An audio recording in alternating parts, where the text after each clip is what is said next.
Holidays-nale, adu namma GT Holidays da. GT Holidays, South India's #1 travel brand. You know you are special when you're with GT Holidays. இப்போது புதிய அறிமுகம் ஆச்சி hotel sambar 50 gram ரூபாய் 20 மட்டுமே. நாங்க உங்களுக்கு ஜாமீன் கொடுக்குறோம். ஜாமீன் கொடுத்த உடனே நீங்க போய் அமைச்சர் ஆயிடுறீங்க. நீங்க அமைச்சர் ஆயிட்டீங்க அப்படின்னா ஏற்கனவே நடக்கக்கூடிய வழக்குகள்ல சாட்சியை கலைப்பீங்க அப்படிங்கிறதுக்கான முகாந்திரம் கூடுது. இது எப்படி நடந்தது அப்படின்னு சொல்லிட்டு உச்சநீதிமன்ற நீதிபதி நேரடியாகவே செந்தில் பாலாஜி தரப்பு வழக்கறிஞரிடம் கேட்கிறார். திமுக பாரதிய ஜனதா கட்சியோட ஒரு அண்டர்ஸ்டாண்டிங்குள்ள போகுதுன்றதுனா காங்கிரஸ் தரப்புக்குள்ள பரவிடுச்சு. இந்த நிலையில் தான் இந்த வழக்கு நீதிமன்றத்துக்கு எடுத்துகிட்டு போகும்போது இன்றைக்கி சுப்ரீம் கோர்ட் இந்த கேள்வியை கேட்டிருக்கிறது. சரியான கேள்வி. கட்டாயம் என்னென்னா எந்த காரணத்தை சொல்லி உனக்கு பெயில் கொடுக்காம நிறுத்தினாங்க. சுமூகமாக ஒரு ஆளுநர் பதவியேற்பு நிகழ்ச்சி நடக்குது. ஆளுநர் நினச்சிருந்தாருன்னா மறுத்திருக்கலாம். எந்த காரணத்தை சொல்லி உச்சநீதிமன்றம் இதை தடுத்து நிறுத்தினதோ உங்களுக்கான பெயிலை காரணம் கேட்டு நிறுத்தி வச்சதோ அந்த காரணம் அப்படியே இருக்குது. அதுக்காக அந்த எந்த அமைச்சர் பதவி தானே அவங்க சொன்னது. அந்த அமைச்சர் பதவி திரும்ப எப்படி ஏற்றுக்க நான் அனுமதிக்க முடியும்னு ஒரு கொஸ்டின் மட்டும் போட்டு அவர் தள்ளி திருப்பி அனுப்பிச்சிருந்தாருன்னா செந்தில் பாலாஜி அமைச்சராக பதவி ஏற்றிருக்க முடியாது. ஒரு பெரிய கட்சி அது மாதிரி நடந்துக்கிட்டு இருக்க தொடர்ச்சியாக 4000 கோடி என்னாச்சுன்னு கேட்டால் பதில் இல்லை. பம்ப் செட் வச்சு தண்ணி இறச்சிக்கிட்டு இருக்கிறோம். நாங்கள் அதான் மழை வருது நிற்கிது இன்னொன்று இறச்சிட போகிறோம், இறச்சி ஊற்றிட்டே இருக்கிறோம், இறக்கிறோம் இல்லை அப்படின்றாரு துணை முதலமைச்சர். மத்தியானத்துக்கு மேலே வராரு. ஒரு பெரிய எண்ணலுக்குள்ளே மக்கள் எல்லாம் மூழ்கி தவிச்சிட்டு இருக்கிறாங்க. மத்தியானத்துக்கு மேலே வராரு ஒரு துணை முதலமைச்சர். நைட்டெல்லாம் பர்த்டே அவருக்கு பிறந்தநாள் பார்ட்டியாக என்னன்னு நமக்கு தெரியாது. இல்லை, களத்தில் இல்லை. அப்போ நீங்கள் இந்த பம்ப் செட்டை வச்சுட்டு 25 கோடி கிட்ட வாங்கியிருக்கிறாங்கண்ணா அதுவே போதுமே. இன்னொரு 25 கோடி 50 கோடி வச்சுட்டு நீ இறச்சி விட்டுக்கிட்டே இருக்கலாமே. 4000 கோடி என்ன பண்ண? கேள்வி வருதா இல்லையா? ஒரு எதிர்கட்சி தமிழ்நாட்டில் அதுதான் நிற்கி. நீங்கள் ஏற்றாலும் ஏற்கவில்லை என்றாலும் மக்கள் அதை கொடுத்துருக்காங்க அங்கீகாரம். கரெக்டாக அவ்வளோ பவர்ஃபுல்லாக இருக்குது எதிர்கட்சி தான். எதிர்கட்சி வலுவாக இருந்தால் தான் ஆளுங்கட்சி சரியாக செய்ய முடியும். அதை பொருட்படுத்த மாட்டேன். அவர்லாம் என்ன கேள்வி கேட்கலாமா, அவருக்கெல்லாம் பதில் சொல்ல முடியும்னு வேறு யாருக்கு தான் சொல்லுவீங்க? நீங்கள் யாருக்கு தான் சொல்லுவீங்க? அதான் நீங்கள் சொல்லுவீங்களா? நடுவில் இன்னொரு இந்த ஐஎம் சாரி ஐயப்பா அப்படின்னு சொல்லிட்டு ஒரு ஆல்பம் அதில் நான் தாடிக்காரன் பேத்தி அப்படின்னு அந்த விமர்சனத்தையும் பார்த்தோம். இந்த விவகாரம் எப்படி பார்க்குறீங்க? அந்த தாடிக்காரன் பேத்தி தானே நீங்கள்? தாடிக்கார பேத்தி அந்த மேல் பாதி கோயிலுக்குள்ளே விடலை. ஏன் அந்த பெரியார் பேத்தி கோயிலுக்குள்ளே போக விடாமல் இருக்குது தப்புன்னு சொல்லிட்டு பாஜக அது போய் போராடி உள்ளே நுழைச்சிருக்கணும் இல்லை? அதுக்கு போகாது பாஜக. எப்படி பேசலாம் இந்துத்துவா, அது எப்படி பேசலாம் அந்த பொண்ணு, அது எப்படி பாடலாம், அதை ஒரு அரசியலாக்கி மடமாத்துறது. ஏன் அதை நடவடிக்கை எடுக்கல இன்ன வரைக்கும்? அந்த 2000 டன் அது எத்தனை ஆயிரம் கோடின்னு கணக்கு வச்சுக்கோங்க. என்ன பண்ணீங்க? அந்த காசு என்னாச்சு? யார்கிட்ட இருக்கு? யார் அடித்தா?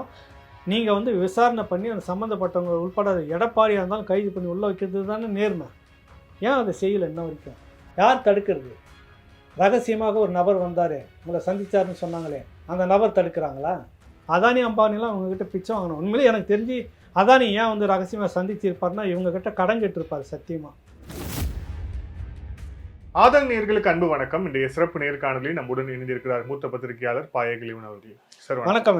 வணக்கம் சார். செந்தில் பாலாஜி அவர்கள் தொடர்பாக உச்சநீதிமன்றத்தில் இன்று ஒரு முக்கியமான ஒரு வழக்கு சம்பந்தமாக நீதிபதி ஒக்காய் அவர் தெரிவித்த கருத்துக்கள் விவாதமாக மாறி இருக்கு. நாங்கள் உங்களுக்கு ஜாமீன் கொடுக்குறோம். ஜாமீன் கொடுத்த உடனே நீங்கள் போய் அமைச்சர் ஆயிடுறீங்க. நீங்கள் அமைச்சர் ஆகிட்டீங்க அப்படின்னா ஏற்கனவே நடக்கக்கூடிய வழக்குகளில் சாட்சியை கலைப்பீங்க அப்படிங்கிறதுக்கான முகாந்திரம் கூடுது. இது எப்படி நடந்தது அப்படின்னு சொல்லிட்டு உச்சநீதிமன்ற நீதிபதி நேரடியாகவே செந்தில் பாலாஜி தரப்பு வழக்கறிஞரிடம் கேட்குறார். ஸோ இந்த கேள்வி அதுக்கப்புறம் டிசம்பர் 12ஆம் தேதிக்கு இந்த வழக்கு ஒத்திவைக்கப்பட்டிருக்கிறது. இது எப்படி நகரும்னு நினைக்கிறீங்க? இல்லை, தொடக்கத்திலேருந்து எங்களை போன்றவர்கள் சொல்லிட்டு இருந்தது தலை மேலே ஒரு கத்தி தொங்கிட்டு தான் இருக்குதுன்னு. ஏன்னா அதுக்கு முன்னாடி ஏன் இத்தனை ஒரு ஆண்டுகிட்ட வரைக்கும் ஏன் அவருக்கு ஜாமீன் மறுத்தாங்க? எதுக்காக மறுத்தாங்க ஜாமீன்? அவர் அமைச்சராக தொடர்பு அதிகாரத்தில் இருக்கிறாரு. ஏற்கனவே அந்த மாதிரி தான் உடனே ஒரு வழக்கை சுமூகமாக முடிச்சுக்கிட்டாங்க. அது திமுக காலகட்டத்தில் குற்றம் சாட்டப்பட்ட ஒரு வழக்கு. அதை வந்தோடனே எல்லாருக்கும் நான் கொடுத்துட்டேன் திருப்பி, அதனால் வழக்கில் ஒன்றும் இல்லைன்னு முடிச்சுக்கிட்டேன்றப்ப எப்படி ஏற்புடையதுன்னு பெரிய விமர்சனம் ஓடிக்கிட்டு இருக்கு. இப்போ இந்த வழக்கில் வருமான வரித்துறை போட்ட அந்த வழக்கிலே உங்களுக்கு பெயில் ஏன் கொடுக்கல அப்படின்னு திரும்ப நீதிமன்றத்தில் ஏன் வந்துட்டுன்னா அமைச்சர் பதவியில் இருக்கிறாரு, பவர்ஃபுல்லானவர், போனார்னா அவர் சாட்சியங்களை கலைத்து விடுவாருன்னு. அப்புறம் தானே நீங்கள் பதவியை ராஜினாமா பண்ணீங்க. அது வரைக்கும் நீங்கள் அமைச்சர் பதவியை வச்சுக்கிட்டே தானே சிறைக்குள்ளேயே இருந்துட்டு இருந்தீங்க. எப்போ நீங்கள் ராஜினாமா பண்ணீங்க அந்த பதவி? நீதிமன்றம் இந்த கேள்வியை திரும்ப கேட்ட பிறகு அந்த பதவியை ராஜினாமா பண்ணீங்க. அப்போ மந்திரி இல்லாத ஒரு நபராக சட்டமன்ற உறுப்பினராக தான் நீங்கள் உள்ள ஜெயிலுக்குள்ளே இருக்கிறீங்க. அதுக்கு பிறகு திரும்ப ஒரு முயற்சி எடுத்து தான் இந்த வழக்கு உங்களுக்கு நீதிமன்றம் பிணை கொடுக்குது. இதுக்கு முன்னாடி வச்ச கேள்விகள் எல்லாம் ஒரு அதிகாரத்தில் இருக்குது. ஏற்கனவே உங்களை பற்றி தெரியுது. நீங்கள் இந்த மாதிரி ஒரு இதை வந்து மொத்தமாக க்ளோஸ் பண்ணி முடிச்சுக்கிட்டீங்க ஒன்றும் இல்லாமல் அப்படின்னு தெரியுது. சாட்சியெல்லாம் பிழை சாட்சியாக மாறுவாங்க, மாற்றிடுவாங்க, கலைச்சிருவாங்க அப்படின்லாம் தெரியுது. அதுக்கு நடந்திருக்குது. அது வேற வழக்கு. கரெக்டுங்களா? அப்படி இருக்கும்போது சொல்லி ஜாமீன் கொடுத்துட்டு வந்த உடனே எப்படி அது ஏற்கிறாங்க? இப்போ அதில் இன்னொரு கேள்வி எங்களுக்கு இருந்தது. திமுக பாரதிய ஜனதா கட்சியோட ரகசிய உடன்பாட்டுக்கு போயிடுச்சு அப்படின்றதுக்கு நம்ம அப்போவே தொடக்கத்துலேருந்து ஆதல்னு பேசியிருந்தோம். இவர் போகிறாரு, அதுக்கு முன்னாடி ஆளுநரும் போகிறாரு, மகன் போகிறார், அப்புறம் பிள்ளையும் அப்பாவும் போகிறாரு. உடனே வந்து பார்த்தா அங்கே சுமூகமாக ஒரு ஆளுநர் பதவியேற்பு நிகழ்ச்சி நடக்குது. ஆளுநர் நினச்சிருந்தாருன்னா மறுத்திருக்கலாம். எந்த காரணத்தை சொல்லி உச்சநீதிமன்றம் இதை வந்து தடுத்து நிறுத்தினதோ, உங்களுக்கான பெயிலை வந்து காரணம் கேட்டு நிறுத்தி வச்சதோ, அந்த காரணம் அப்படியே இருக்குது. அதுக்காக அந்த எந்த அமைச்சர் பதவி தானே அவங்க சொன்னது, அந்த அமைச்சர் பதவி திரும்ப எப்படி ஏற்றுக்க நான் அனுமதிக்க முடியும்னு ஒரு கொஸ்டின் மட்டும் போட்டு அவர் தள்ளி திருப்பி அனுப்பிச்சிருந்தாருன்னா செந்தில் பாலாஜி அமைச்சராக பதவியேற்றிருக்க முடியாது. இது காங்கிரஸ் கட்சியில் இருக்கக்கூடிய சில தலைவர்கள்கிட்ட பேசும்போது கூட நான் வந்து இந்த காரணத்தை சொன்னாங்க. திமுக பாரதிய ஜனதா கட்சியோடு ஒரு அண்டர்ஸ்டாண்டிங்குள்ளே போகுதுன்ற எண்ணம் காங்கிரஸ் தரப்புக்குள்ளே பரவிடுச்சு. ஏன்னா அதுக்கு ஆளுநர் ஒரு எதிர்ப்பு இல்லை சார், எல்லாத்துக்கும் சலசலப்பு பண்ணிட்டு இருக்கிற நீங்கள், பெரிய அளவில் எகென்ஸ்டாக போராட்டம் பண்ணிட்டு இருக்கிற நீங்கள், இந்த ஒரு வாய்ப்பு வருது எப்படி அவர் தவற விடுவார்? நெத்தி பொட்டில் அடித்த மாதிரி நீ வந்து அமைச்சராக வந்து குற்றம் சாட்டப்பட்டிருக்கிற, அதனால தான் உனக்கு இந்த மாதிரி பெயில் கொடுத்துருக்காங்க, திரும்ப இந்த அமைச்சர் பதவி கொடுத்தால் சாட்சியம் கிடைக்க வாய்ப்பு இருக்குது, நான் சொல்லலை, ஏற்கனவே நீதிமன்றம் உன்னை கேள்வி கேட்டது இருக்குன்னு திருப்பி அனுப்பிச்சிருக்கணும் இல்லை, ஏன் செய்யலை? அப்போ ஒரு சுமூகமான உறவுக்குள்ளே போகிறாங்க, அது ஒரு பக்கம் ஓடிக்கிட்டு இருக்குது. இந்த நிலையில் தான் இந்த வழக்கு நீதிமன்றத்துக்கு எடுத்துகிட்டு போகும்போது இன்றைக்கி சுப்ரீம் கோர்ட் வந்து இந்த கேள்வியை கேட்டிருக்கிறது. சரியான கேள்வி. கட்டாயம் வந்து என்னென்னா, எந்த காரணத்தை சொல்லி உனக்கு பெயில் கொடுக்காம நிறுத்தினாங்க, அது அப்படியே இருக்கும்போது எப்படி நீங்கள் வந்து விரைவாக ஏற்றுக்கிட்டிங்கன்னா இந்த கேள்வி அங்கே தான் வந்து நிற்கும். 12ஆம் தேதிக்கு பிறகு அவர் அமைச்சர் பதவியில் இருக்கிறாரா இல்லையான்றது கேள்விக்குறியாக தான் இருக்கும். உறுதியாக இல்லை, அவர் தொடர வாய்ப்பு இருக்குன்னு நினைக்கிறேன். ஏன்னா அப்போது நிறைய சட்ட வல்லுநர்கள் இவ்வளோ முதலமைச்சருக்கு சுற்றி இவ்வளவு சட்ட நிபுணர்கள் இருந்து ஆலோசனை வழங்கக்கூடிய இடத்தில் இருக்கக்கூடிய முதலமைச்சர் ஏன் இந்த மாதிரி ஒரு முடிவை வந்து எடுக்கணும்? உச்சநீதிமன்றத்திலுமே வழக்கு வரும்போது உச்சநீதிமன்றம் இந்த மாதிரி கேள்வி கேட்கும்னு தெரியாதா? இப்போ கேட்டிருக்காங்க. இதுக்கப்புறம் வந்து 12ஆம் தேதிக்கு முன்பாகவே ஏதேனும் ஒரு முடிவு எடுக்கிறதுக்கு வாய்ப்பு இருக்கா முதலமைச்சர் தரப்புல இருந்து? முன்பாக முடிவெடுப்பாங்கன்னு தெரியல. எனக்கு என்னென்னா, டெல்லியோட பேசிட்டோம் சுமூகமாக போய்டும், ஒரு சிக்கல் இருக்காது. அவங்க ஆளுநர் சிக்கல் மட்டும்தான் பார்த்தாங்க. இங்கே தான் சிக்கல் வரும், அதுக்காக தான் போனாங்க டெல்லிக்கு. பார்த்தீங்களா, அவங்க அப்பா காலத்துலேருந்தே ஒரு விஷயம் என்னென்னா, மக்களுக்காக எப்பவுமே டெல்லிக்கு போக மாட்டாங்க, அதுக்கு மட்டும் கடிதம் எழுதிடுவாங்க. தான் குடும்பத்துக்குன்றப்ப மட்டும் டெல்லிக்கு நேராக போய் உட்காந்து பேசுவாங்க. அது சோனியா காந்தி தொடங்கி வாஜ்பாய் தொடங்கி இன்ன வரைக்கும் அதுதான் நீடிக்குது. அப்போ இவங்க பிரச்சனைன்றதுக்கு சிக்கலாயிடமாக போயிடக்கூடாதுன்றதுக்காக தான் போய் பார்த்தாங்க. இதை தான் அவர் பெரிய சிக்கலாக பார்த்தாங்களுடைய, நீதிமன்றம் பிரச்சனை இருக்காது அப்படின்ற மாதிரி அவங்க நினச்சிருக்கலாம் ஒரு வேளை. அதனால் இந்த இடத்துல கோட்டை விட்டுக்கிறாங்க தான் அப்படி நினைக்கிறோம். இதுக்கு நீங்கள் நிறைய வேறு வழக்குகள்லாம் சாட்சியங்களை சொல்லலாம். இது மாதிரி இருக்கிறாங்க, இந்த மாதிரி மற்ற இடத்துல மகாராஷ்டிராவில் இப்படி இருக்கிறாங்க, இந்த மாதிரி நடந்திருக்கிறது, திரும்ப அவர் வந்து பதவியில் ஏற்றிருக்கிறாங்க அப்படின்னு. கேஜ்ரிவாலுக்கு சொன்ன அதே நியாயம் தான் உங்களுக்கும் வருது. கேஜ்ரிவாலுக்கு என்னென்னலாம் சொல்லியிருந்தாங்களோ, பதவி ஏற்கக்கூடாது, கோப்புகளை பார்க்கக்கூடாதுன்னு சொல்லிட்டு இருந்த அந்த கட்டுப்பாடு கூட உங்களுக்கு கொடுக்கல நீதிமன்றம். என்ன சொல்லியிருக்கணும், உங்களுக்கு பிணை தருகிறோம், நீ அமைச்சர் பதவி ஏற்கக்கூடாது, கோப்புகள் சம்மந்தமாக நீங்கள் அமைச்சராக இருந்துக்குங்க, கோப்புகள் சம்மந்தமாக நீங்கள் வந்து இருக்கக்கூடாது, கையெழுத்து போடக்கூடாது, அலுவலகமும் போகக்கூடாது இப்படின்னு கண்டிஷன் சொல்லியிருக்கணும். ஆனால் அதையும் சொல்லலை. இப்போ அதெல்லாம் இவங்க ஒரு சாதகமான நிலை அப்படின்னு நினச்சிட்டு இருக்கிறாங்க. திடீர்னு இப்படி வந்து நெருக்குவாங்க அப்படின்னு தெரியல. சட்டத்தின்படி சட்டம் வந்து அது ஒரு இருட்டறை அப்படின்னு சொல்கிற வார்த்தை மாதிரி ஓட்டைகளை வச்சு அதனால் வந்து போட்டு கொண்டுட்டு போகிறதுக்கு வாய்ப்பு இருக்குன்னு இவங்க நினைக்கலாம். பட் மக்கள் மத்தியில் ஒரு ஜனநாயகத்தினுடைய பார்வையில் இது அநீதியான அநீதி, தவறுன்னா தவறு தான், தீர்ப்பு அப்படி வருகிறதா இல்லையா அப்படின்னா சட்டம் என்ன சொல்லுதுன்றது தான் தாமதமாக பார்க்கணும். உங்கள் கேள்விக்கு அதான் பதில். இன்னொரு ஒரு முக்கியமான ஒரு கேள்வி விவாதமானது வந்து நாம் தமிழர் கட்சியில் காளியம்மாள் வந்து பேசிய விஷயம். அது வந்து குறிப்பாக திராவிட ஆதரவாளர்கள் திராவிட தரப்பில் வந்து சொல்லும்போது, இத்தனை நாள் நாங்கள் சொல்லிட்டு இருந்தோம், அவர் வந்து படப்பிடிப்புக்கு போனார், 10 நிமிஷம் தான் பேசினார், ஒரு புகைப்படம் எடுத்துக்கிட்டாரு, வேற எதையுமே அவர் பிரபாகரன் கூட செய்யலை, பிரபாகரன் கூட ஒரு நீண்ட உரையாடலாம் இல்லைன்னு நாங்கள் சொல்லிட்டு இருந்தோம்.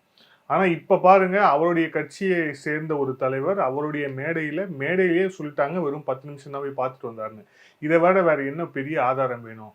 இதுலேருந்தே வந்து பிரபாகரனுக்கும் சீமானுக்கும் நடந்த உரையாடல் 10 நிமிஷம், ஒரு புகைப்படம். அதை தாண்டி அவங்களுக்கு வேற எந்த ஒரு பெரிய ஒரு பின்புலமோ ஒரு அறிமுகமோ கிடையாது அப்படின்ட்டு வந்து சொல்லிட்டு இருக்காங்க. இல்லை, அது வந்து திட்டமிட்டு அதை 10 நிமிஷம் பேசணுமா அப்படின்ற வார்த்தை அந்த இடத்துல பாருங்கள் கொஞ்சம் ஸ்ட்ரக் ஆகும். அந்த இடத்துல 10 நிமிடம் பேசிட்டு வந்துட்டு எப்படி இதில் இவ்வளோ விஷயங்கள் பொறுப்பை வந்து ஒப்படைச்சிருப்பாங்கன்றது தான் வச்சு பேசுகிறாங்க.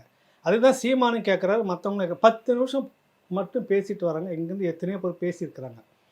சீமான்கிட்ட ஒப்படைங்க, சீமான்கிட்ட ஒப்படைங்க, சீமான் முன்னெடுத்துட்டு போட்டோம், சீமான் கையில் கொடுங்க அப்படின்னு சூசியை கடைசியாக சொல்கிறப்ப இதுக்கு முன்னாடி எத்தனை தலைவர்கள் பண்ணாங்க, ஒரு பட்டியல் எடுங்க. ஏன் அவங்க பேர்லாம் சொல்லலை? சூசை நீங்கள் அதுக்கு வாங்க. அதுதான் 17 மாதம் பேர் சொல்லல, வைகோ பேர் சொல்லல, நிறைய பேர், திருமாவளவன் பேர் சொல்லல, குளத்தூர் மணித்தோடர் பேர் சொல்லல, இன்னும் பல பேர் இருக்கிறாங்க சொல்லல. ஏன் சீமான் பேரை சொன்னாங்க? 10 நிமிடம் பேசின ஒரு தலைவர்கிட்ட, அதுவும் தலைவர் மட்டுமே 10 நிமிஷம் சந்திச்சார் அப்படின்னு சொல்றீங்க. 10 நிமிடம் மட்டுமே பேசின ஒருத்தர்கிட்ட எப்படி இவ்வளோ பெரிய பொறுப்பை ஒப்படைப்பாங்கன்ற ஒரு கேள்வி பொதுவானது. அது காளியம்மாள் தவறி வந்திருக்கிற அந்த வார்த்தை, அதை திட்டமிட்டு பேசணுன்ற நோக்கத்தோடு பேசியிருக்கு வாய்ப்பு எனக்கு தெரிஞ்சு இல்லை. அது பேசுகிறதா இருந்தால் எதுவாக இருந்தாலும் வெளிப்படையாகவே அது கேட்கக்கூடிய டைப்பு. இது பேசும்போது தவறி வந்து அந்த 10 நிமிடம் சொன்னதுக்காக இவ்வளோ அரசியலான்ற வார்த்தையை சொல்ல வந்து அது இப்படி மாறி இருக்குது. உடனே வழக்கம் போல் அது அவங்களுக்கு தேவை சீமானு ஏதாவது பேசணும் அப்படின்றப்ப, இதுக்கு முன்னாடி ஒரு போராளிகள் இதே ராவணாவில் பேசினா அந்த முக்கிய பெண் படை உச்ச பதவியில் இருந்தவங்க கூட இருந்த இன்னொரு முக்கிய தளபதியை வந்து கொடுத்த 1 மணி நேரம் பேட்டி. அங்கே போனது எங்கெங்கே எவ்வளோ நேரம், ஒரு குறிப்பிட்ட ஒரே ஒரு நிகழ்ச்சியை மட்டும் சொல்கிறாங்க. அது முக்கியமான தளபதிகள் உட்காந்துட்டு இருக்கிறது. அங்கே வந்து அவர் பேசணும், எல்லாருக்கிட்டையும் பேச சொல்கிறார் தலைவர். அப்போ குறிப்பிட்ட ஒரு 2-3 விடயங்களை அண்ணனை நீங்கள் இப்படிலாம் வந்து தொந்தரவு பண்ணுறீங்கன்னு ஒரு சில சம்பவத்தை சொல்லி பேசும்போது அது இந்த குறிப்பிட்ட பெண் போராளிகள் தரப்புலேருந்து அவருக்கு கடிதமாக எழுதப்பட்டது. அந்த வந்து விஷயத்தை நீங்கள் கவனிக்கணும்னு. அப்போ உள்ளக விஷயத்த பர்சனலை கூட அண்ணன் இவர்கிட்ட பேசியிருக்கிறாரு. அதை வந்து சீமான் இந்த இடத்துல வந்து பேசுகிறாரு. நீங்கள் இப்படிலாம் வந்து இவ்வளோ களத்துக்கு மத்தியில், இவ்வளோ நெருக்கடிக்கு மத்தியில் ஒரு இயக்கம் இத்தனை ஆண்டுகளுக்கு வந்துருக்குது, நீங்கள் இவ்வளோ புரிஞ்சிக்காமல் இவ்வளோலாம் கொடுத்துக்கிட்டு இருக்கிறீங்க அவருக்கு அப்படின்றத பேசுகிறப்ப தான் அவங்களுக்கு தெரியுது அண்ணன் கூட எவ்வளவு நேரம் பேசியிருந்தால், எவ்வளவு நம்பி இருந்தால் இந்த உள்ளக விடயத்தை சீமானிடம் பேசியிருப்பார், சீமான் இந்த மேடையில் பேசுவார் அப்படின்னு எல்லாருக்கும் ஒரு வியப்பாக இருந்ததுன்னு சொல்கிறாங்க. இன்னும் 2-3 பேர் பேச சொல்கிறாங்க. இதில் சந்திக்கலை அப்படின்னு சொல்கிறது யார் சொல்கிறாங்க? இந்த திராவிடத்துக்கு அணுக்கமாக இருக்கக்கூடியது தான் சொல்லிட்டு இருக்கிறாங்க. முக்கியமான சில பேர் வந்து எனக்கு தெரிஞ்சு இதோட 3 பேர் முக்கிய பதவியில் இருக்கக்கூடிய பாலா, முக்கிய பொறுப்பில் இருந்த ஒரு தளபதி, அவர் உள்பட எல்லாருமே பேசிட்டாங்க. சில விடயங்களை அவர் நேரடியாக வெளியில் எல்லாத்தையும் பேச முடியாது. போனால் சந்தித்தேன், வந்தான், ஓகே, முடிஞ்சிச்சு. அதில் என்ன உங்களுக்கு அரசியல் வந்தது? சரி 10 நிமிடம் தான் பேசினார்னு வச்சுப்பீங்க இந்த திராவிட கோஷ்டிகள் சொல்கிறதால. உங்களுக்கு அதால் என்ன வந்தது? 10 நிமிடம் பேசிட்டு வந்தவர் பிரபாகரனையும் அந்த ஈழமும் அந்த கொடியும் தூக்கி பிடிச்சி ஒரு அரசியல் பேசும்போது நீங்கள் ஏன் பேசக்கூடாது? 4 கணக்காக வருஷக்கணக்காக உட்காந்துட்டு வந்ததா சொல்கிறீங்கல்ல. இன்னும் என்னிடம் அந்த சைனடு இருக்குதுன்னு சொல்கிறீங்கல்ல, சைனடு குப்பி இருக்குதுன்னு சொல்கிறீங்கல்ல, பேசாமல் தயவுசெய்து கடிச்சிட்டு படுத்துக்குங்க. அதான் சொல்ல முடியும் உங்களுக்கு. என்ன பண்ணிட்டு இருந்தீங்க நீங்கள்? 2010க்கு பிறகு விழுந்து போனது இனிமேல் ஒன்றும் இல்லைன்னு சொல்லிட்டு சதவீத அடிப்படையில் இதுமே இந்த தமிழ்நாடு அரசியல் தான் முக்கியமாக பேச முடியும், மற்ற அரசியல்லாம் பேச முடியும்னு சொன்னது நீங்கள். சொல்லிட்டு விரோதமாக சொல்லிட்டு விலகி போயிட்டோன்னே அவர் பொய்யை சொல்கிறாரோ மெய்யை சொல்கிறாரோ அந்த மக்கள் ஏற்கிறாங்க, ஏற்காமல் போட்டு பேசிகிட்டு இருக்கிறாரு. உங்களுக்கு என்ன அதில் வந்தது? அது ஏன் அவ்வளோ போட்டு இன்னும் பேசிக்கிட்டு இருக்கீங்க? எத்தனை ஆண்டுகள் ஆச்சு? எத்தனை முறை திருப்பி ஆமக்கறிக்கா அதையும் விளக்கம் சொல்லியாச்சு. அவரை சந்திச்சாரா இல்லையானா சந்திச்சார். எவ்வளோ நேரம் சந்திச்சா? மணிக்கணக்கை சந்திச்சிருக்கிறார், தெரியல. 3 நாட்கள் அங்கே இல்லை அப்படின்னு ஏற்கனவே ஒருத்தர் பேட்டி கொடுத்தவர். இப்போ திரும்ப எங்களுக்கு தெரியாது, வந்து ஒரு வண்டி வந்தது, இறக்கி ஏற்றி போனாங்க, ஒரு 3 நாள் இல்லை, அப்புறமா வந்தார், அப்புறம் அங்கே நிறைய சந்திச்சுட்டு இருக்கிறதா சொன்னதாக சொல்கிறார். அதே நபர் இப்போ வந்து அதெல்லாம் சந்திக்கிறதுல ஒன்றும் இல்லை. பெண் போராளிகளை வச்சு களத்தில் எந்த மாதிரி நிமிடம் கரணம் தப்பனா மரணன்ற மாதிரி இப்போ பேசிக்கிட்டு இருக்கிற அந்த தோழர் அடுத்த நிமிஷம் அந்த போராளி டக்குன்னு பின்னாடி திரும்பி பார்க்குறப்ப மரணம், செல்லடிச்சு. அந்த மாதிரி வாழ்க்கையில் இருக்கிறவங்க ஒரு போயிட்டு அங்கே வந்து லவ் பண்ணிட்டு இருந்தாராம், தலைவருக்கு தெரிஞ்ச உடனே விரட்டி அடித்து துரத்தினாராம். என்ன பேச்சு இதெல்லாம் வந்து? அப்போ உங்களுக்கு உள்ளார வீழ்த்த முடியாத ஒரு நபர் நீங்கள் நினைக்கிறீங்க. அதனால் ஒரு அச்சம், ஒரு பதற்றம், கண்டதையும் வாரி சேர்த்த வாரி கிடைக்கிறதெல்லாம் வாரி அடிக்கிறீங்க. அது சகதி. ஒரு பெண் இனத்தின் மீது ஒரு கொச்சப்படுத்துறீங்க. உன்னதமான ஒரு போராளிகள் இயக்கம், உலகத்திலே பெண்கள் இயக்கத்தில் இப்படி ஒரு கட்டமைப்பு, இப்படி ஒரு பெரிய வளர்ச்சின்ற மாதிரி அந்த கட்டமைப்பு, அதை கொச்சப்படுத்துறீங்க நீங்கள். சீமானை பேசுவதா நினச்சிட்டு இந்த இனத்தை கொச்சப்படுத்தக்கூடிய ஒரு கயவர்களாக தான் நீங்கள்லாம் உங்களை அப்படி தான் பார்க்க முடியுது. நீ வேறு ஏதாவது குற்றச்சாட்டு சொல்லிட்டு போங்க. சீமான் மேலே உங்களுக்கு வெறுப்பு இருக்குதுன்னா நீங்கள் வேறு ஏதாவது பேசுங்க, விமர்சனத்தை வச்சுக்குங்க. இப்படி சொல்லி ஒரு இனத்தின் மீது ரத்தமும் சதையமாக போராடி வீழ்ந்த அந்த போராளிகள், அந்த களத்தில் இருந்த அந்த சூழ்நிலை எப்படி இருந்தது? எந்த கட்டத்தில் போகிறாரு? நெருக்கடி கிட்ட போகிறாரு. யுத்தம் வேகம் சூடு பிடிச்சிட்டு இருக்கிற நேரத்தில் போனார். அப்போ போகிறவர் அங்கே போயிட்டு டூயட் பாடிட்டு இருக்க முடியுமா? லவ் லெட்டர் கொடுத்துட்டு இருக்க முடியுமா? சுற்றிட்டு இருக்க முடியும்? என்ன பேச்சு அதில்? நாலாந்தர பேச்சு. உங்களுடைய கயம புத்தியை அதில் காட்டுறீங்க நீங்கள். இல்ல அந்த பேச்சு வந்து பெருசா மக்கள் மத்தியில் எடுபடுமா அப்படின்னு தெரியல. ஆனா இன்னொரு பொதுவாகவே எழக்கூடிய கேள்வி, இப்ப நீங்களே உங்க ராவணால வந்த அந்த நேர்காணல இருந்தாலும் சரி, அந்த ஆடியோ சூசைவர்களுடைய அந்த ஆடியோ பதிவா இருந்தாலும் சரி, அவர்கிட்ட நாங்க ஒப்படைக்கிறோம், அவர் வந்து முன்னெடுக்கட்டும் அப்படின்னு சொல்ற விஷயத்துல இயல்பாவே வரக்கூடிய கேள்வி இதாக தானே இருக்கும். இங்க வந்து இப்ப பிரபாகரனோட நண்பராகவே இருந்த, எல்லாமே அவருக்கு ரத்தமும் சதையுமா அந்த பழனிடுமாறன்ட்ட இந்த மாதிரி வார்த்தையை சொல்லல. வைகோவல்ட்ட ஏன் சொல்லல? ஏன் அந்த குரல் வரல? நீங்க தான் பேசணும், நீங்க தான் கேட்டீங்க. ஏன் சொல்லணும் ஒரு கேள்வி வராதான்? தெரியுது இல்லை, உங்களை பார்க்குறாங்கல்ல. 2009 வரைக்கும் நீங்கள் எத்தனை ஆயிரம் பேரை கூட்டினீங்க போராட்ட காலத்துக்கு? நேராக வெளிப்படையாக பேசுங்க. சீமான் மேலும் விமர்சனம் இருக்குதா? இருக்குது. வைக்கணுமா? வைங்க. எவ்வளவு முடியுமோ அவ்வளோ விமர்சனம் பண்ணுங்க. இல்லைன்னு மறுக்கவே இல்லை. சரியா? இந்த களத்தை சொல்லி நீங்கள் கொச்சப்படுத்தாதீங்க. இந்த பெண் போராளிகளை சொல்லி கொச்சப்படுத்தாதீங்க. ஏன் அப்படி அவர்கிட்ட தான் ஒப்படைச்சாருன்னா கொச்சப்படுத்து? ஏன் அந்த கேள்வி திருப்பி உங்களே நீங்கள் கேட்டுக்குங்க. ஏன் சொல்லலை உங்கள் பேரை? சூசை ஏன் சொல்லலை? சூசை பண்ணுற மற்ற தளபதிகள் ஏன் சொல்லலை? ஏன்னா உங்களை பார்த்துக்கிட்டு இருக்காங்க. நீங்கள் என்னென்னலாம் பண்ணிட்டு இருந்தீங்கன்னா உச்ச கடைசி கட்டம் உயிரை அடுத்த நொடி நம்ம இருப்போமா இல்லையான்ற நிலையில் அந்த வார்த்தை சூசைக்கிட்ட மரண வாக்கு மூலம் மாதிரி. அது கடைசி நேரத்தில் அவங்க எல்லாருமே இனி முடிஞ்சு போச்சு, வேறு வழியில் தப்பிக்கவும் முடியாது, சரணடையவும் முடியாது, களத்தில் வீர மரணம் தான் நின்று இருக்கிற அந்த கடைசி நொடியில் நின்று கடத்தின வார்த்தை அது. ஒரு மனிதன் இறக்கும்போது பொய் சொல்ல மாட்டான்றதுக்காக தான் மரண வாக்குமூலம் வாங்குறாங்க. கரெக்டுங்களா? அப்படியாக கொடுத்தது தான் அந்த மரண வாக்குமூலம் தான் சூசையாவது. ஏன் உங்களை சொல்லலை? 2009 7 போராட்டம் எத்தனை பேரை நீங்கள் கூட்டுனீங்க? தமிழ்நாட்டு போராட்ட காலத்தில் எத்தனை ஆயிரம் பேர் வந்தாங்க? லட்சம் வேணாம். அதுக்கு பிறகு வந்து சாதிய கூட்டமைப்புகளுக்கும் மற்ற உங்களுடைய சொந்த கட்சி மாநாட்டுக்கும் லட்சக்கணக்கில் நாங்கள் கூட்டணும்னு நீங்கள் பேசிக்கிட்டீங்கல்ல? பேசுனீங்களா இல்லையா? நடத்துனீங்களா இல்லையா? ஏன் 2009க்கு முன்னாடி அந்த அப்படி ஒரு பேரை வந்து ஒரு 50,000 பேர் ஒரு இடத்துல திரட்டி விமான நிலையத்துக்கு முன்னாடியோ ரயில் நிலையத்துக்கு முன்னாடியோ மத்திய அரசுக்கு ஒரு நெருக்கடி கொடுக்கக்கூடிய ஒரு பெரிய போராட்டத்தை ஏன் செய்ய முடியாது? எங்கோ வெளிநாடுகளில் இருக்கக்கூடிய இடத்துல வந்து திரண்டாங்களே, லட்சக்கணக்கில் திரண்டாங்களே. இங்கே நீங்கள் ரத்த உறவுன்னு சொல்லிட்டு தானே இத்தனை ஆண்டு காலம் உறவாடிட்டு இருந்தீங்க. அப்போ ஏன் உங்களால் 1,00,000 பேர் ஏன் திரட்டவில்லை? இவ்வளவோ ஆளுமைகள் இருந்தீங்கல்ல, அது பார்த்தாங்க கடைசி நிமிஷம் வரைக்கும். அதனால தான் இனி அவர்களை நம்பி பயன் இல்லை, இன்னொரு இளம் தலைமுறையாக வந்திருக்கு, அதை ஒப்படைக்கிறோம் அவர்கிட்ட, கொண்டுட்டு போகணும்னு சொல்லியிருக்கலாம். அதில் என்ன உங்களுக்கு விமர்சனம் வந்தது? வேறு ஏதாவது சீமானுடைய விமர்சனம் அரசியலில் வந்து சரியா இல்லைன்னா விமர்சனம் பண்ணுங்க. அதை விமர்சனம் பண்ணி அவர் வீழ்த்த பாருங்க. சீமான் சரியில்லை, வச்சுக்களை யாருமே கூட எல்லாருமே விரட்டிக்கிட்டே இருக்கிறாரு, அதை சொல்லி விமர்சனம் பண்ணி அரசியல் பண்ணுங்க. சீமான் கொள்கை அப்படி தனிச்சே தான் நிற்கிறாரு, கூட்டணி இல்லாமல் இப்படியே நிற்க முடியுமா நிற்க முடியாதா அப்படின்னு சொல்லி அதை சொல்கிறீங்களா, சொல்லி விமர்சனம் பண்ணுங்கள். அதை எதிர்கொள்வது அவர் தான் விளக்கம் சொல்லிட்டு இருக்கிறாரு. கரெக்டாக? ஏதாவது ஒன்று சொல்லி நீங்கள் அவர் வீழ்த்தணும்னு நினச்சின்னா வீழ்த்துங்க, அதுக்கு பதில் அவர் சொல்லிட்டு இருக்க போகிறாரு. எதை சொல்லி நீங்கள் எதை வந்து அரசியல்படுத்தி கொச்சப்படுத்துறீங்க? எதை நீங்கள் அந்த அந்த அந்த போராட்ட களத்தை, அந்த போராளிகளை, அந்த இனத்தை கொச்சப்படுத்துறீங்களா நீங்கள்? சொல்லுங்கள். அப்போ நீங்களே எப்படிப்பட்ட ஆட்களாக இருக்கிறீங்க? திராவிட ஆதரவுன்ற ஒரு நிலைப்பாட்டுக்காக ஒரு மிக மோசமான கீழ்த்தரமான அரசியல்களில் இறங்கி போகிறீங்கல்ல? எப்படிப்பட்ட பேட்டியை எடுக்கணும், எந்த மாதிரியான விஷயங்கள் எடுக்கணும், எதை வெளியில் கொண்டு வரணும், எதை வெளியில் பேசணும் அப்படின்றத தாண்டி ஒரு மனிதன் மேலே இருக்கக்கூடிய காழ்ப்புணர்ச்சி நீங்கள் எப்படிப்பட்ட விஷயத்தை எடுக்கிறீங்க? உன் தாயை கொச்சப்படுத்திக்கிட்டு இருக்கீங்க. அந்த இன போராட்டம் என்பது உங்களுடைய தாயை போலாது. அதை நீ கொச்சப்படுத்திட்டு இருக்கிறீங்க, அதை கேவலப்படுத்திக்கிட்டு இருக்கிறீங்க. சீமானை கொச்சப்படுத்துவதாக நினச்சிக்கிட்டு இப்போவும் சொல்கிறேன், சீமானை வீழ்த்துங்களா? வீழ்த்துங்க, நாளைக்கே வீழ்த்துங்க, அடித்து வீழ்த்துங்க, விமர்சனத்தை வைங்க, அரசியல் விமர்சனத்தை வைங்க. அவர் இப்போ சொன்ன மாதிரி வந்துட்டு 2010க்கு பிறகு இந்த அளவுக்கு பெரிய எழுச்சியை கொண்டு வந்து ஒரு சராசரியாக ஒரு நிகழ்ச்சினாக்கா 25,000 பேர் 50,000 பேர் கூடுற மாதிரி ஒரு கட்டமைப்பு கொண்டு வந்துட்டார்ல. நீங்கள் இன்றைக்கும் மாவீர நாள் எத்தனை வருஷமாக நடக்குது, நீங்கள் எத்தனை பேரை கூட்டிகிட்டு இருக்கீங்க, அங்கே எத்தனை பேர் வராங்க? அப்போ அந்த கட்டமைப்பு உருவாகுதில்ல, அது எரியுதா உங்களுக்கு? அது தண்ணி ஊற்றி அணைச்சிடணுமா? எங்களை போலவே ஒரு 500 பேரை வச்சுக்கிட்டு அரசியல் பண்ணுங்க, எங்களை போலவே ஈழ போராட்டம்னா ஒரு 100 பேர் 50 பேர் கூட்டிகிட்டு வச்சுட்டு போங்க. இந்த மாதிரிலாம் கூட்டி ஒரு இளைஞர்கள்ட்ட ஒரு பெரிய எழுச்சியாக போயிடக்கூடாது. இப்படியே வச்சுட்டு பேசாமல் இப்போ 9லேருந்து மறைச்சிட்டோம்ல, எதுவும் பேசலை இல்லை. மாவீரர் நாளுக்காக வந்து இப்போதைக்கு வச்சு படத்தை வச்சு பேசினாங்க, சின்ன அளவில் செய்துக்கிட்டாங்க. கரெக்டாக? அப்படி தானே இருக்கணும். ஒரு மக்கள் திரளாக ஒரு பெரிய நிகழ்ச்சி நடத்த முடியாத அளவுக்கு தானே உங்கள் அரசியல் இருக்குது. அப்புறம் ஏன் சூசி அந்த வார்த்தையை அங்கே சொல்லியிருக்க மாட்டார் சீமானுக்காக? சொல்லுங்கள். ஏன் உங்களுக்கு இவ்வளோ எரியுது இந்த வார்த்தை? சொல்லுங்கள். எனக்குமே அங்கே விமர்சனம் இருக்குது, சீமான் மேலே விமர்சனம் இருக்குது, வைக்கிறோம், பேசுகிறோம்.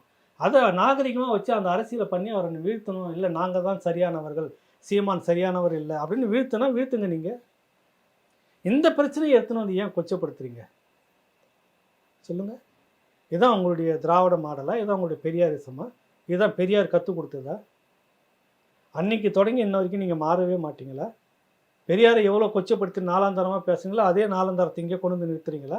இது என்ன மாதிரியான களம்? போராளிகள், இந்த இயக்கம், இந்த பெண் போராளிகள், இதை போய் எப்படி நீங்கள் கொச்சப்படுத்துவீங்க? வாழ்வா சாவான்னு ஓடிட்டுக்கிறான். ஓடனா இன்னைக்கு இரவு இருப்போமா இந்த நொடி இருப்போமான்னு தெரியாது. எத்தனை பேர் அங்கே இருந்துட்டு இருந்தவங்க, பேசிட்டு இருந்தவங்க, எத்தனை பேர் அந்த காலத்தில் வந்து வீரமரணம் அடைஞ்சிக்கிட்டே இருந்தாங்கன்றதெல்லாம் யாருக்கு தெரியும்? இந்த நேரத்தில் போய் வந்து இப்படி இருந்தாரா, அடித்து துரத்திட்டாரா, என்ன பேச்சு அதெல்லாம்? நாலாந்தர பேச்சு.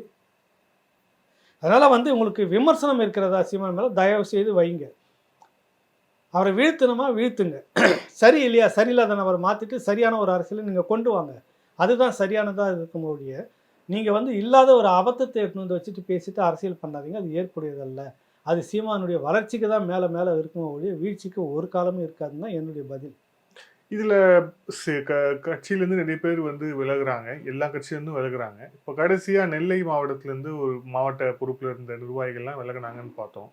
அவங்க பேச்சில் சொன்ன ஒரு ஸ்டேட்மெண்ட்டும் நீங்கள் உங்களுடைய ஃபேஸ்புக் பக்கத்தில் போட்ட ஒரு ஸ்டேட்மெண்ட்டும் ரெண்டும் ஒத்து போகிற மாதிரி இருந்தது. அது எப்படின்னா, தமிழ் தேசிய ஆதரவு தளத்தில் தான் இருக்கிறேன், ஆனால் நாம் தமிழர் ஆதரவு தளத்திலிருந்து விலகுகிறேன்னு கிட்டத்தட்ட நீங்கள் போட்ட பதிவும் அவங்க சொன்னதும் கிட்டத்தட்ட அதே தான். நாங்கள் வந்து தமிழ் தேசிய தளத்தில் தான் இருக்கிறோம், ஆனால் நாங்கள் நாம் தமிழரில் இனிமேல் பயணிக்கிறதுக்கு எங்களால் முடியாது, அதுக்கு அந்த தலைமை வந்து ஒத்து போல 3 வருஷமாக வந்து முயற்சி பண்ணுறோம் பேசணும்னு, பேசுறதுக்கு எங்களுக்கு அனுமதியில, ஆனால் நாங்கள் விலகுறோம் அப்படின்னு சொல்லியிருக்கிறாங்க.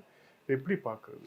இல்லை, இப்போ என்னுடைய நிலைப்பாடு வேறு. நான் கட்சியில் உறுப்பினரே கிடையாது, நான் கட்சியில் களப்பணியாளரும் கிடையாது. இல்லை, ஆனால் நீங்கள் சொன்ன அந்த வார்த்தையை அவங்க வந்து கட்சியில் களப்பணியில் இருந்தவங்க உழைச்சிருக்கிறாங்க, அதெல்லாம் இல்லைன்னு மறுக்க முடியாது. விலகிட்ட உடனே சட்டுன்னு அவங்க துரோகிகள் அப்படின்னு சொல்கிறதும் ஏற்புடையதல்ல. அது நல்ல அரசியலுக்கு. அப்போ இத்தனை 15 ஆண்டு காலமாக நீங்கள் துரோகி கூட தான் பயணிச்சுக்கிட்டு இருக்கீங்களா? தப்பு இல்லை அந்த வார்த்தை, அது சொல்லக்கூடாது. இங்கே குறைஞ்சபட்சம் ஒரு பேச்சுவார்த்தை தான் எல்லாத்துக்குமே. ஏன் அந்த பேச்சுவார்த்தைக்குள்ளே நீங்கள் உட்காந்து தலைமை பேச மாட்டேங்குதுன்னு அவங்க எல்லாருமே வைக்கிறாங்க. நம்மளும் அதை தான் சொல்ல வரோம்.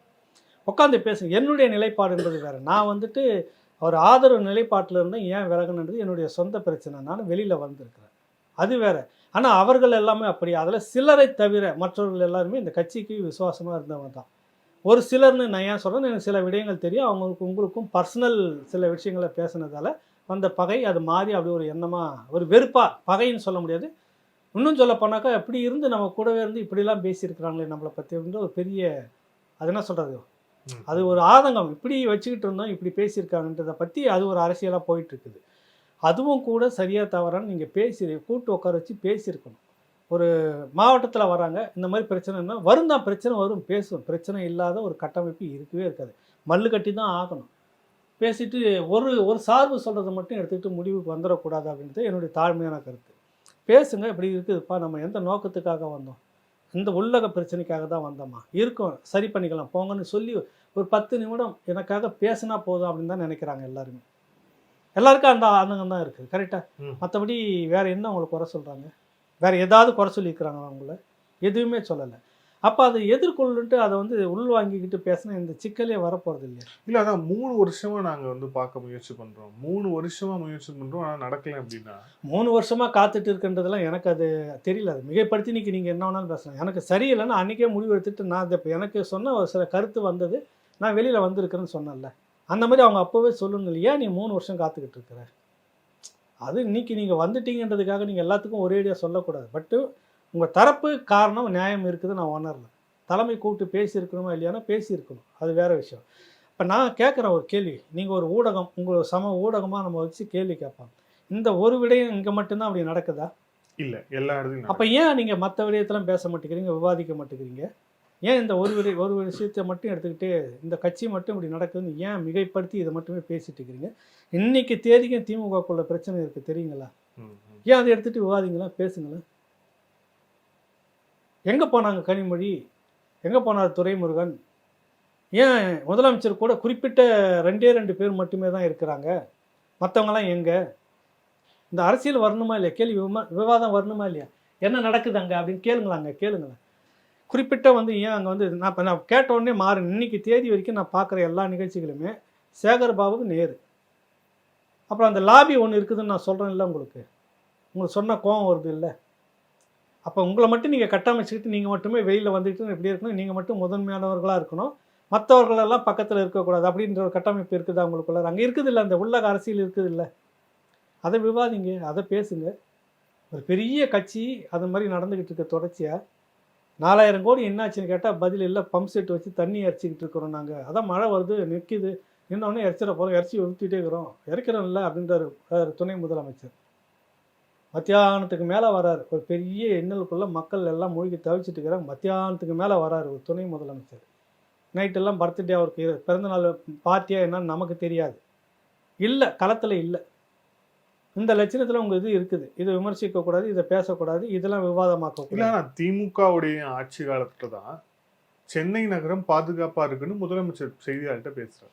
நான் தலைப்பு செய்தி இல்லை, அவருடைய பேச்சு அவருடைய இதை நான் உண்மையில் எனக்கு தெரிஞ்சு நான் இது வரைக்கும் படித்த எந்த ஒரு தமிழ்நாட்டினுடைய முதலமைச்சர் இப்படியான வார்த்தைகளை சொல்லி இப்படி ஒரு இதை நான் பார்த்தேன். அரசியல் நாகரிகத்தினுடைய உச்சம், அநாகரிகத்தினுடைய உச்சம்.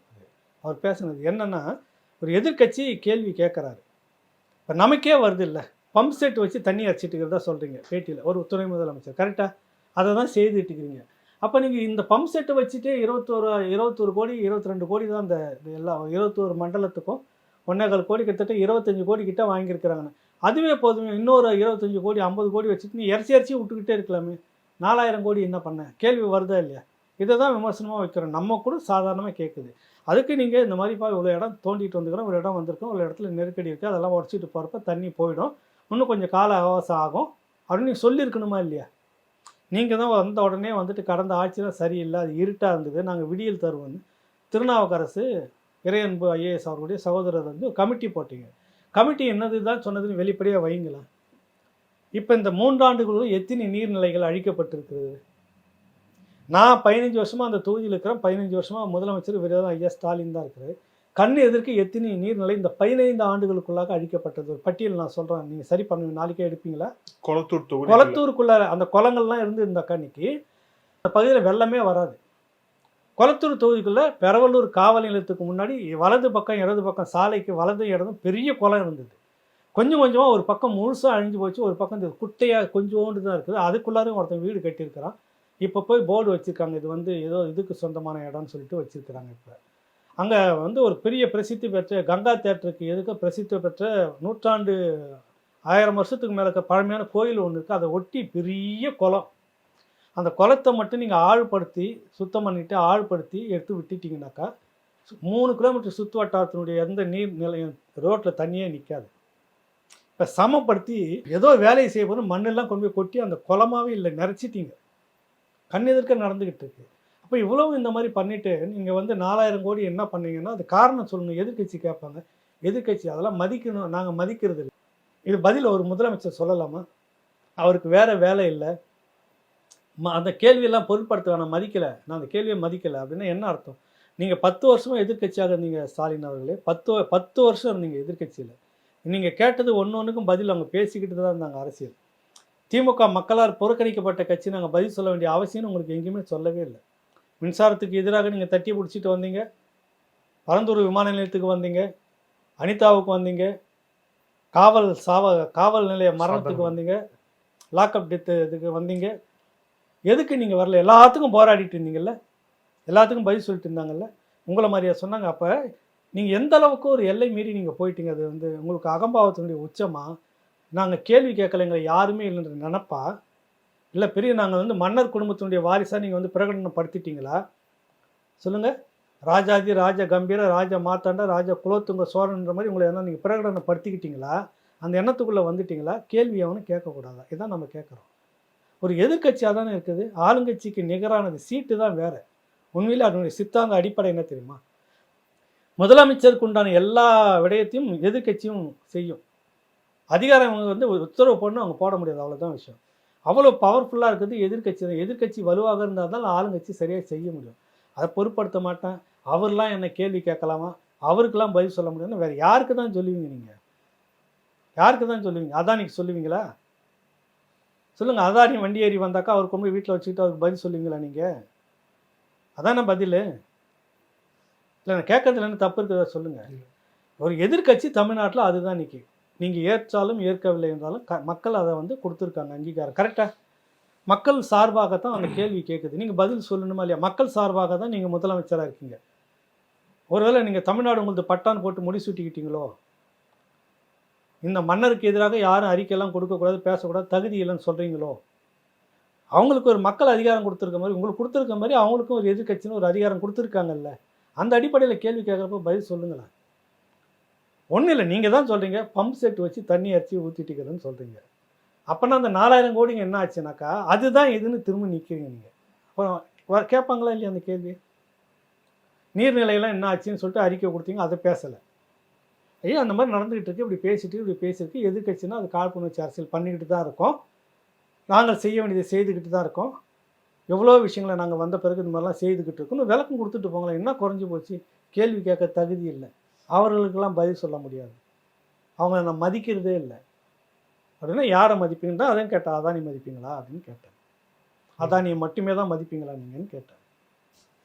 இப்போ இதுக்கு நடுவில் இன்னொரு ஒரு சர்ச்சையாக வந்தது என்னன்னா, இப்போ அதானி விவகாரத்தை தான் பேசியிருக்கணும் நியாயமாக. அதானி விவகாரத்தில் அமெரிக்காவுடைய அந்த குற்றச்சாட்டு, அதில் தமிழ்நாடு அரசு, அப்புறம் அந்த ஊழல், அந்த விஷயத்தை தான் பேசியிருக்கணும்.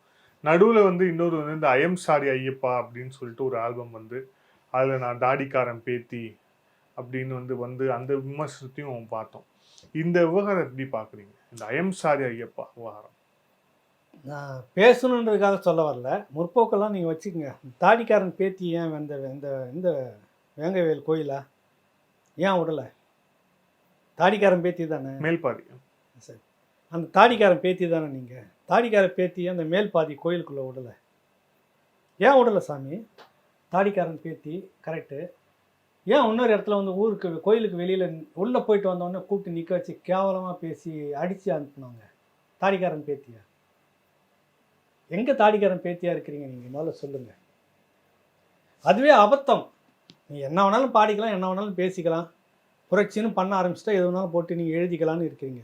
தாடிக்காரன் பேத்தி நானும் அப்படின்னா அந்த தாடிக்காரன் பேத்தியை இந்த மேல் பாதி கோயிலுக்குள்ளே விடல. தாடிக்காரன் பேத்தியை கிருஷ்ணகிரி ஏதோ கோயிலுக்குள்ளே விடாமல் விரட்டி அடித்தாங்க. தாடிக்காரன் பேத்திக்கு ஏன் சுடுகாட்டுக்கு பாதை இல்லாமல் கழனி வழியாக தூக்கிட்டு போயிட்டு இருக்கிறாங்க.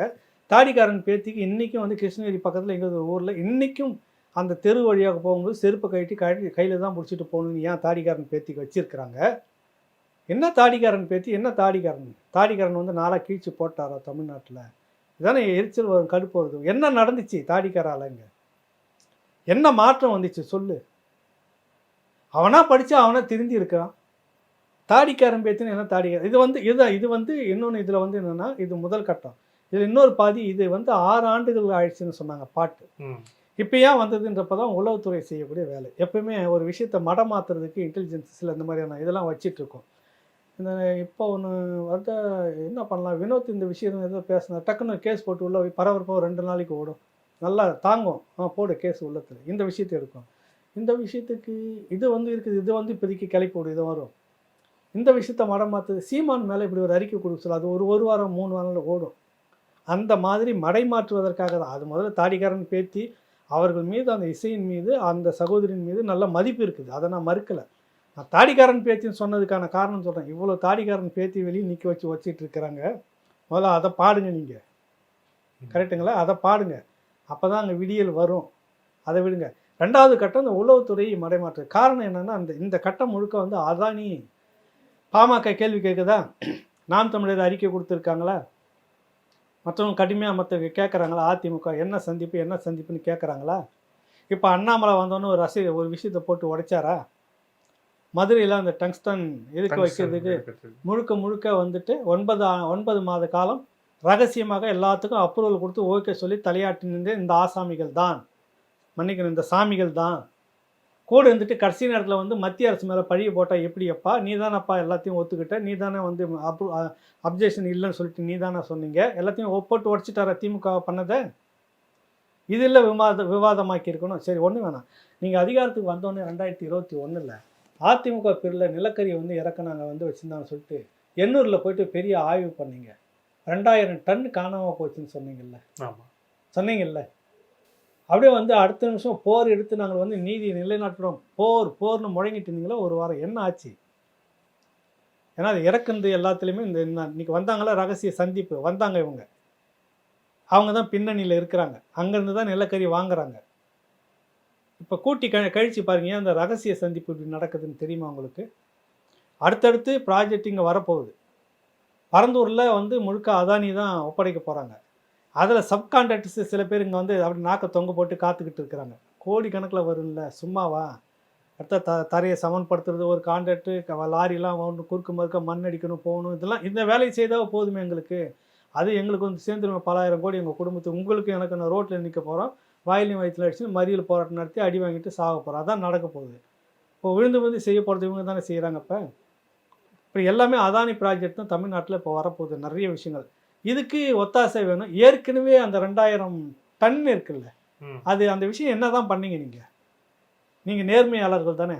அதிமுக பிரிவில் இறக்கி ஊழல் பண்ணதுன்னு சொல்கிறீங்கல்ல, நடவடிக்கை எடுத்து கைது பண்ணியிருக்கணுமே இல்லையா சம்மந்தப்பட்டவங்கள? இப்போ ஏன் கைது பண்ணலை? அதில் ஒரு டீம் உங்கள் கட்சியிலே வந்து சேர்ந்துட்டாங்க நீக்கின்றதுக்காக விட்டுட்டிங்களா? ஏன் அதை நடவடிக்கை எடுக்கல? இன்ன வரைக்கும் அந்த 2000 டன் அது எத்தனை ஆயிரம் கோடின்னு கணக்கு வச்சுக்கோங்க. என்ன பண்ணீங்க? அந்த காசு என்னாச்சு? யாருக்கிட்ட இருக்கு? யார் அடித்தா? நீங்கள் வந்து விசாரணை பண்ணி அந்த சம்மந்தப்பட்டவங்க உள்பட எடப்பாடியாக இருந்தாலும் கைது பண்ணி உள்ளே வைக்கிறது தானே நேர்மை. ஏன் அதை செய்யலை இன்ன வரைக்கும்? யார் தடுக்கிறது? ரகசியமாக ஒரு நபர் வந்தார், உங்களை சந்தித்தாருன்னு சொன்னாங்களே, அந்த நபர் தடுக்கிறாங்களா? இது இல்லை ஊடகம் விவாதிச்சிருக்கணும். அதை விட்டு நீங்கள் நினச்சா 24 மணி நேரம் ஒன்று சீமான் எடுத்துக்கிறது, உடனே இப்போ எடுத்துகிட்டு இருந்தாங்க பெரியார் பேத்தி பாடலை ஐயப்பன் பாடு. என்ன அதெல்லாம் பெரிய பொருளாக வந்து போச்சு, பாடு வந்துச்சு, பாட்டுனாங்க, முடிஞ்சிச்சு, அது போயிடுச்சு. என்ன போயிடுச்சு? இப்போ அது பாஜக அதை எடுத்துக்கிட்டு உடனே இதை வந்து பெரிய பிரச்சனையாக மாற்றிக்கிட்டு. ஏன் அந்த பெரியார் பேத்தி கோயிலுக்குள்ளே போக விடாமல் இருக்குது தப்புன்னு சொல்லிட்டு பாஜக அதை போய் போராடி உள்ளே நுழைச்சிருக்கணும் இல்லை? அதுக்கு போகாது பாஜக. எப்படி பேசலாம் இந்துத்துவா, அது எப்படி பேசலாம் அந்த பொண்ணு, அது எப்படி பாடலாம், அதை ஒரு அரசியலாக்கி மடம் மாற்றுறது. எல்லாம் அதானிக்காக பாடுபடுறது. இதுதானே அர்த்தம் உங்களுது? மக்களுக்காக யாராவது யோசிக்கிறீங்களா? மக்களுக்காக யாருன்னா விவாதம் பண்ணுறீங்களா? எவ்வளோ விடையும் வந்து கொல்ல சூறையாடிக்கிட்டு இருக்கிறாங்க சொல்லு. இந்த வானம்னு சொல்லிட்டு ஒரு இதுக்கு ப்ராஜெக்ட்டு, அது ஒரு பக்கம் போயிட்டு குறிப்பிட்ட 4-5 நகரங்களில் அதுவும் வந்துட்டு திட்டம், அதுக்கும் திமுக அரசு பண்ணிக்கிட்டு இருக்குது. அந்த பகுதியில் சுற்றுவட்டாரம் முழுக்க மத்திய அரசு கட்டுப்பாட்டில் போகும். 2 மாடிக்கு மேலே யாரும் கட்டடம் கட்டக்கூடாதுன்ற மாதிரி நிறைய விதிமுறைகள்லாம் வரும். இப்படி ஒன்று ஒன்றா போயிடும். இந்த பக்கம் 10,000 ஏக்கர் நிலம் போயிடுச்சு. எல்லாமே நிலத்தை இழந்துட்டு கூலிகளாக இங்கே இருக்க போகிறான் தமிழ். வழக்கங்க எல்லாம் பெரிய முதலாளிகளை வந்துட்டு ஏறி அடிச்சுட்டு இருக்க போகிறாங்க. அதுக்காக எல்லாமும் தூபம் போட்டு தான் மட்டும் உலகத்திலே மிகப்பெரிய கோட்டீஸ்வரன் பட்டியலுக்கு போகணும்னு இந்த குடும்பம் நினைக்குது. ஒரே ஒரு குடும்பம். உலகத்திலேயே இருக்கக்கூடிய அத்தனை பேரை விட நாங்கள் மட்டும், எங்கள் குடும்பம் மட்டுமே நாங்கள் பரப்புலேருந்து அதானி அம்பானியை விட மேலானவர்கள்னு. அதானி அம்பானிலாம் அவங்கக்கிட்ட பிச்சை வாங்கணும். உண்மையிலே எனக்கு தெரிஞ்சு அதானி ஏன் வந்து ரகசியமாக சந்திச்சிருப்பார்னா இவங்ககிட்ட கடன் கேட்டிருப்பார் சத்தியமாக. விளையாட்டுகளில் எனக்கு ஒரு 2 லட்சம் கோடி கடன் கூட என்கிட்ட காசு இல்லைன்னு கேட்டு நான் நினைக்கிறேன், நினச்சி பார்க்குறேன் கற்பனையாக. வெளியில் தெரிஞ்ச 4 பேருக்கு சந்திப்பு கேட்டால் அசிங்கமாக இருந்தால் ரகசியமாக வந்து சந்தித்து பணம் எங்ககிட்ட இல்லை, ஒரு 2 லட்சம் கோடி, ஒரு 20 லட்சம் கோடி, 30 லட்சம் கோடி இருந்தால் எங்களுக்கு கொடுங்களேன் அப்படின்னு கேட்டிருக்கலாம். அதுக்காக தான் அந்த சந்திப்புன்னு நான் நினைக்கிறேன். என்ன நீங்கள் வந்து உலகத்திலே நீங்கள் தான் வந்து வளர்ந்துக்கிட்டு இப்போ மக்களுடைய திட்டங்கள் எது போனாலும் கவலை இல்லை, ஒன்றுக்கும் கையெழுத்து போட்ட வேண்டியது. இப்போ மதுரையில் வீழ்ச்சிட்டு போராட்டம் பண்ணோடனே அது நாங்கள் எல்லாம் மத்திய அரசு, அண்ணாமலை வந்தோடனே எல்லாத்தையும் போட்டு உடைக்கிறாங்க. இந்த மாதிரி எத்தனை விஷயத்த உங்களுக்கு போட்டு உடச்சிக்கிட்டு இருப்பாங்க. எப்போ தான் நீங்கள் வந்து திருந்துவீங்கன்ற கேள்வி இருக்குதா இல்லையா? மக்கள் விரோத செயல்களை துணிஞ்சி செய்யக்கூடியது தான் திமுக. அதனால தான் எப்பவுமே இருக்கக்கூடாதுன்னு நினைக்கிது. அதிர்ஷ்டத்தில் 10 ஆண்டு காலம் அதிமுக இருந்துச்சு. அதில் ஒரு 5 ஆண்டு கடைசி ஒரு 4 வருஷத்துக்கு மேலே அந்த அம்மையார் இல்லாமல் அது கொலாப்ஸ் ஆனதில் அந்த சர்க்கிளில் நீங்கள் வந்துட்டீங்க. இல்லைன்னா உங்களை இன்னும் மக்கள் எதிர்க்கட்சியாக தான் வச்சுட்டு இருப்பாங்க. நிறைய பேர் சொல்கிறது தமிழறிவு மணியின் மதிப்புக்குரிய ஒரு நல்ல தலைவர் சொல்லக்கூடிய வார்த்தை பல முறை சொல்லிட்டேன். இந்த நாடு உண்மையிலே சுபிட்சமாக ரொம்ப நல்லா இருக்கணும்னா திமுகவை தயவுசெய்து எதிர்க்கட்சியாகவே வச்சுருந்துருங்க மக்களே. அப்போ தான் அவங்க போராடிக்கிட்டே இருப்பாங்க. அதிமுக அரசு வந்து செய்துக்கிட்டே இருக்கும். இந்த மாதிரி இப்போ மின்கட்டணம் நமக்கு ஏறி இருக்காது. இவங்க திமுக மட்டும் எதிர்க்கட்சியாக இருந்தீங்கன்னா நீங்களும் நானும் இப்போ மின்சார கட்டணம் இவ்வளோ கட்ட வேண்டிய அவசியமே வந்திருக்காது. சொத்து வரி இவ்வளோ ஏற்றி கட்ட வேண்டிய அவசியம் வந்திருக்காது. இன்னும் இறங்கி அடிச்சிருக்கும் திமுக போராட்டம். மக்களுக்கான போராட்டம் நல்லது. பரந்தூர் நடத்துறீங்க நீங்கள். பரந்தூர் மட்டும் தொட்டுட முடியுமா? அந்த பக்கம் எங்கள் மந்திரி இருக்கிறார், எங்கள் மந்திரி ஏவா வேல் அண்ணாச்சி, அவரை தாண்டி அந்த ஏரியாவுக்குள்ளே போய் காலை வச்சிருங்க. நீங்கள் எப்படிப்பட்ட கூட்டத்தை கூட்டி எப்படிப்பட்ட போராட்டத்தை நடத்திருக்குன்னு தெரியுமா திமுக? நடத்தினாங்க இல்லை சொல்லு. ஒன்றும் இல்லை, ஆழ்துளை அந்த திருச்சியில் அந்த ஆழ்துளை இதில் வந்து விழுந்து அது என்ன பிரச்சனை, அப்பங்காரன் செய்த தப்பு தூக்கி உள்ளே போட்டு கைது பண்ணுற விட்டது, அதுக்கு என்ன நீங்கள் பண்ணீங்க என்னன்னா அது அதிமுக அன்றைக்கி ஆளுங்கச்சு, அதுக்கு ஒரு நெருக்கடி. மருத்துவர்கள் எல்லாம் நிபந்தனை இல்லாமல் வந்து அந்த காலக்கெடு வச்சாங்க. இதுக்கு மேலே வேறு வழியில் நாங்கள் போராடி தான் தீர்னு சொல்லிட்டு போராட்டத்தை அறிவித்தாங்க. மருத்துவமனை முழுக்க தமிழ்நாடு முழுக்க ஸ்தம்பிக்குது. அதை மடம் மாற்றுறதுக்காக 2 நாள் லைவ் வச்சுன்னு உட்காந்துட்டு இருந்தீங்க. இதுக்கு போட்டி போட்டுன்னு இவரும் போய் பணத்தை கொடுத்துருந்தார் திமுக. ஏதோ விதத்தில் வந்து இறுக்கி பிடிச்சி போராட்டம் நடத்துது. அனிதா விஷயத்த அதிமுக ஆட்சியில் நடந்திருந்தால் அனிதா அவ்வளோ பேசப்பட்டிருக்குமா?